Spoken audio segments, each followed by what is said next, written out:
And welcome back to St. Charles, Missouri, campus of Lindenwood University. Utah Tech coming away with the 73-67 win over Lindenwood Lions. So the Trailblazers now even up their record at 3-3. They get ready for Utah Valley. First home game of the regular season, and that is coming up Saturday night, 7 o'clock at Burns Arena. All right, so Utah Tech led by as many as 19 in the first half, but then the Lions came back, cut it to 2 here in the second half, but they couldn't get any closer, couldn't get over the hump. And then Utah Tech make big free throws down the stretch and some big shots, and they come away with the win over Lindenwood, 73-66. This is the Johnson Pediatric postgame show. Hope you enjoyed the broadcast tonight. We had a few technical problems with our audio, but we were able to get the final 6.5 minutes, and it was fun basketball to watch. Both teams getting after it, and Utah Tech coming up big down the stretch when they had to. Leading the way for the Utah Tech Trailblazers was Tanner Christensen after a 1-for-8 shooting night against Washington State on Friday. He comes back with 7 of 10, 70% shooting from the floor, 5 of 7 from the free throw line, 20 points to lead the way. He also had 9 rebounds, so he is one off, a double-double. Jalen Searle, 6 for 14 shooting, 3 for 7 from beyond the arc, 2 for 5 from the free throw line. He had 17 points to go along with 9 rebounds, and he was one off his career high in assists with 6, and he also had a steal. Beon Riley, 10 points, 2 of 5 shooting, 6 for 6 from the free throw line. Some big free throws in the second half as well for B.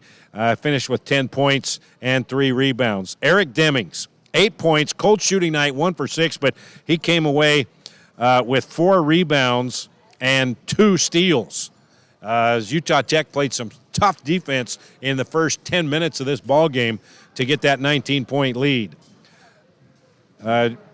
UU Turay, he played some big minutes, almost 18 minutes tonight, and UU came up big. He had 3 steals. He was just running all over the place.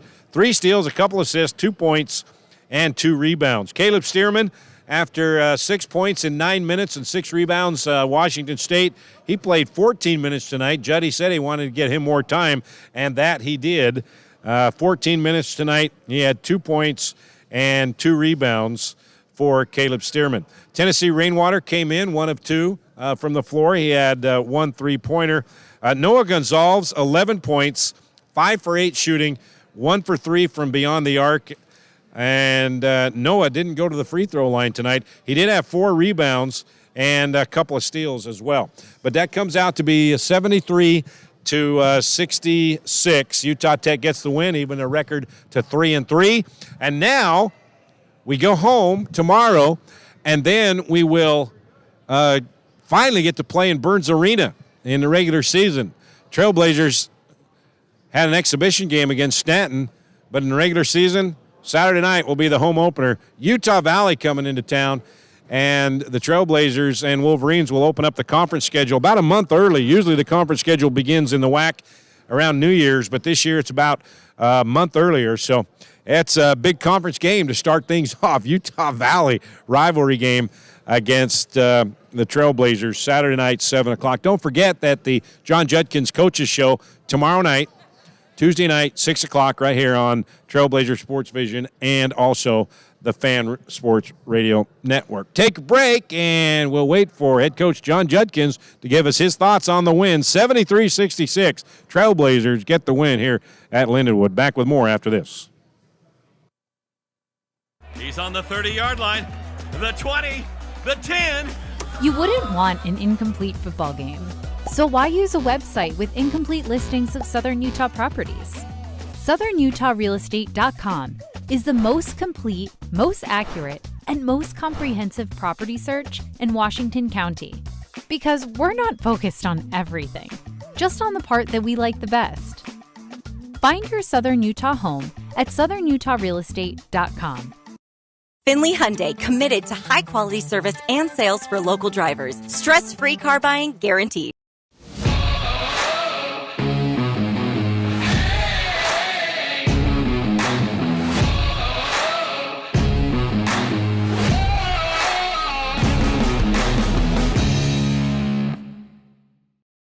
Got a project at work or around the house? Well, think Bucks Ace Hardware. Think Bucks for all the top brands like DeWalt, Milwaukee, and Stihl. Plus, Bucks has the best sporting goods department. You've got to see their gun department. It's stocked with a great selection of guns and ammo and accessories. 2 locations at the Dino Crossing in St. George or State Street in Hurricane. We love giving back to our community, and over the years, we have provided vehicles for families in need, supported local charities, and helped train our first responders. Dealer Collision, your place for collision repair. Local media has the biggest impact on your daily life. It's what's around you, what matters. And at Canyon Media, our goal is to deliver the very best in local entertainment, news, and media. From our award-winning radio stations like 99.9 Coney Country to Southern Utah's #1 source for local news, St. George News, Canyon Media, here for you. It's any card for the win right now at Mountain America Credit Union, which means it's time to score some cash. Simply tap, swipe, or click checkout with any Mountain America debit or credit card to be entered into a weekly giveaway for up to $500, now until September 30th. Visit macu.com/anycard to learn how to earn extra entries or to open a new account today. If you're out driving and something happens to your car, truck, or even wheelchair, and you end up stuck at a rail crossing, it's going to be okay. Don't panic. Here's what you do. Get out if you can and look for this blue sign on the metal pole. Call the number on the blue sign, and when they answer, tell them the crossing number. The number is right here. This tells them the exact location of the crossing. This is the fastest way to get trains stopped before coming through the crossing. Look for the blue. It helps you. And welcome back inside Highland Arena on the campus of Lindenwood University in St. Charles, Missouri. Utah Tech coming away with a big win, 73-66, even up their record at 2-2 as we 3-3, sorry, as we get to go back home. So John Judkins, the head coach We're here. taking every win we can get, Rod. I know, 3-3. Well, I'm just so excited we get to play at home finally next week, Coach. Talk about this game here. You had some players that step up and hit some key free throws, and some defense early on was just incredible. And then you had to fight your way back, and it was good stuff all the way around. Well, again, our defense worked exactly. We were playing hard. Jalen was really getting after it. I mean, the second play of the game, he gets that steal for a dunk, and he misses it. But he was getting after it. He was denying. He was doing what we thought Jalen would do, and we got to do a better job of that. But I thought he played extremely well. Tanner had a really good second half. Wanting the ball, got him the ball. When we started out, we got that big lead, was because we were defending and we were sharing the ball. We had 9 assists that first 12 minutes, and then all of a sudden we had 1 assist in the last 4 or 8 minutes, and we weren't sharing. We started doing like we did at Washington State. We're kind of trying to draw fouls, trying to get the call. And on the road, you're not going to get those. And we shot some really hard shots and let them kind of back in the game. Because they could, how many layups? Noah had 3 layups on that little curl cut every single time. But we kind of stopped doing that. And then we go to the other side, and hopefully Jalen would do that. And he didn't cut as hard as Noah did. But those were wide open. They did a good job second half. They started switching a couple of screens here and there. But then our guys saw that, and we started taking advantage of it and going inside to Tanner. He had a big second half. Okay, we're going to give Jalen Searles our Hearst Ace Hardware Player of the Game. Find a variety of products and prices that please in the heart of St. George and Cedar City. Jalen, 17 points, 9 rebounds, 1 off his career-high assist, 6, and he also had a steal. He was kind of all over the place. Yeah, again, it's his defense. And we've been telling him and everybody else that is, your defense can lead to your offense. When you're not shooting the ball well, which he hasn't, then do those other things. And then all of a sudden he started focusing so hard on that, he kind of relaxed offensively and got some easy baskets. The one I liked was the one he drove the ball on the baseline, and he went up and went into the guy and scored it, where you remember at Youngstown, I don't know if you were there or not, but he did that 360 circus shot, where he's learning, hey, we come in, go strong. To me, he got fouled, but I loved seeing that hard drive, jumping into the guy, getting the contact and putting it in. So he had a good game. Noah had a good game in the first half, and then Tanner kind of took over the second half. But it was a good, we went to that zone a little bit, tried some different things. That hurt him a little bit.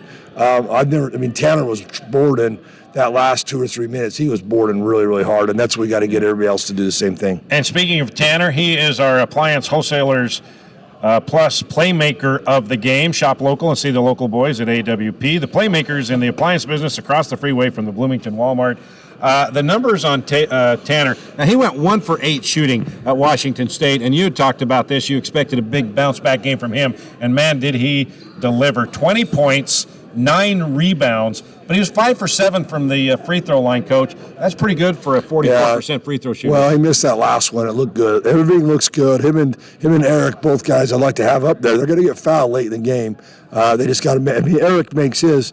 Then we have 5 guys in double figures. Yeah. He missed that one. Tanner had 9 boards. Jalen had 9 boards.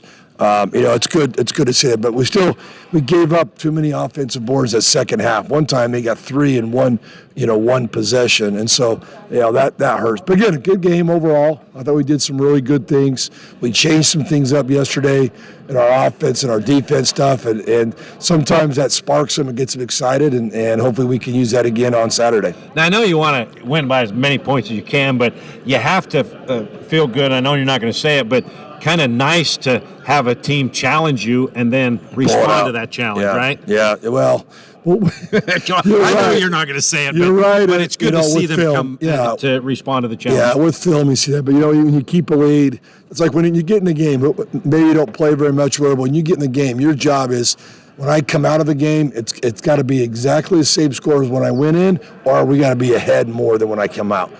We can't be behind. They beat us a couple 4-minute battles. One of them was right before, I think it was like the 8-minute mark. They went on a little run on us. But again, I liked how our guys relaxed. We didn't get too excited. They started to trap us and press us. We were tough with the ball. Had a couple wide open. How about the little token press we put on? The guy throws it out of bounds. Yeah. It's just things like that. And I tell guys, you never know what they're going to do. Always be ready. But you're right, Rod. It's a good win for us. It's a good way for us to grow. It's a good way for us to watch film and see that. Why did we lose our lead? We'll go back and watch that. And I'm telling you, it's going to be shot selection again, and it's going to be just defensively not communicating on a ball screen, which we got to do a better job of letting the guards know what we're doing. We made some adjustments the second half. I think that helped us as well with that. Okay. You're going to open up the conference schedule about a month earlier than you normally do. Utah Valley, what a way to open up, huh? Yeah. I mean, you opened up the conference schedule at their place last year, so you get them at home this time and finally get to play a home game. Yeah, the home game's going to be great, and please come out and support us. Our guys are just itching to play a home game, and then also playing one of your big rivals with Utah Valley. They're playing really well right now. They had all summer long. They went overseas and played. Mm-hmm. They have a lot of new guys too, but they've played a lot more than we have. But I like the challenge. I like a home court. I like the home court advantage. If we can get our students there, getting back and having fun and just packing the burns. And I think a lot of things can happen. I'm excited for it. Okay, Coach, thanks for joining us. 73-66, Utah Tech with the win over Lindenwood. Let's go home and sleep in your own bed and play a home game, right? Love it. Sounds good. Head Coach John Judkins, thanks. And you're going to slide off, and we're going to bring in the player of the game. So, come on in, Jalen. Musical chairs here. Good job, buddy. Good job. Told me to rebound for you. I got you. So Jalen Searles is our Hearst Ace Hardware Player of the Game. And Jalen, let's look at your numbers here. 17 points on 6 for 14 shooting, 9 rebounds, and you're one off your career high throughout college of assists with 6. Your career high was 7, right? Yeah, something like that. I'm not bring that up there. I'm not even sure. Yeah, it was. So just talk about your play. You've really been playing well after the first couple of games. You've really been coming on and getting confidence, got the field back, and you're getting after it. Yes, sir. I try to go out and play my hardest every time. Sometimes I get in my own head, but I'm just trying to stay focused, stay level-headed. And you know what Coach says, defense is the reason that you're playing better because it leads to easy offense, right? Yes, sir. And you buy into that? Yes, sir, it does. It makes the game a lot easier. If you keep not performing on offense, just play some defense, get some steals, get some stops. It makes everything easier. 6 road games to open up the season. Now you get to go home and play in front of the hometown fans with a rivalry game to open up the WAC schedule. Just talk about the excitement now. You've evened up your record at 3-3. Got a chance to really, get off to a great start at home in the WAC schedule. I'm ready. I haven't played in a rival game in a while. Last time I played in a rival game, just do your research on that. And, do your research on what happened to Indian Hills. But okay, it was good. I take it. Yes, sir. Okay, all right. Give us a hint. Just do your research. Do your homework on Indian Hills. Do your homework. All right, so just talk about your experience so far. 6 games on the road, a month of practice over the summer, and all that. And then the way you're just getting comfortable with your role and what coach expects.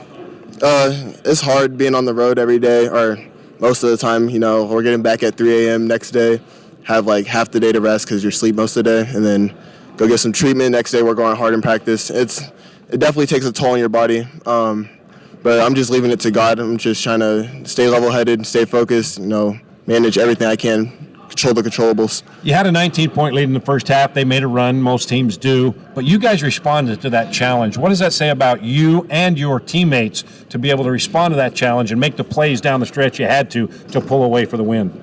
It shows a lot of character. Everybody was stepping up. Even though we were facing some adversity, we figured out how to get over it, and we just stayed together. And that's the best part. We've been struggling to stay together as a team when adversity hits, and I think today we finally got over that hump. All right, Jalen Searles, our Hearst Ace Hardware Player of the Game. Congratulations. Yes, sir. Thank you. Now let's go home and play in front of the hometown crowd. Yes, sir. Got to get some sleep first, though. Okay, get some sleep. All right, we're going to wrap this thing up. Once again, Utah Tech getting the win 73-66 over Lindenwood. And they even up their record at 3-3. The 6-game roadie to open up the regular season is over with. We now head home to take on Utah Valley in the WAC opener Saturday night, 7 o'clock in Burns Arena. Pregame right here on the Trailblazers Sports Network, Sports Vision, and also the Fan Sports Network beginning at 6:45 p.m. Saturday night, 7 o'clock tip-off. So that'll do it. Thanks to Connor Collins back at the studio for all of his help. Also, Matt Brooks for helping us out here at Utah Tech Sports Information. Thank you for watching and listening. Hope you enjoyed it. A win, 73-66, the final here in St. Charles, Missouri. Once again, we'll see you tomorrow for the Coaches Show, John Judkins Coaches Show, 6 o'clock, and then the WAC opener in Burns Arena Saturday night at 7. So final time here in St. Charles, Missouri, 73-66, your final. Utah Tech with the win. We will say so long from Missouri.